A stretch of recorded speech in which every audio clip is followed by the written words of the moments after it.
நீங்க French learn பண்றது ஈஸியா கஷ்டமான்னு கேட்டீங்கன்னா நான் ஈஸின்னு சொல்ல மாட்டேன். ஆனா நீங்க டெய்லி யூஸ் பண்ற பிரெஞ்சு 70% இந்த வெர்பை வச்சே உங்களால சமாளிக்க முடியும்.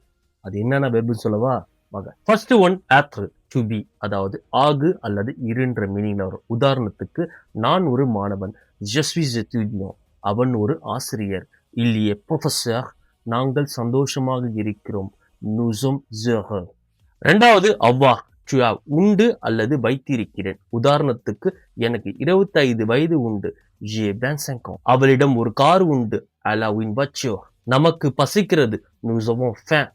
மூணாவது வெர்ப் aller to go, செல். உதாரணத்துக்கு நான் பள்ளிக்கு செல்கிறேன், je vais à l'école. அவர் வேலைக்கு செல்கிறான், il va au travail. நாங்கள் ஆரம்பிக்க போகிறோம், nous allons commencer. நாலாவது verb faire, to do or to make, செய் அல்லது செய்கிறேன். உதாரணத்துக்கு நான் விளையாட்டு செய்கிறேன், je fais du sport. அவள் சமையல் செய்கிறாள், elle fait la cuisine.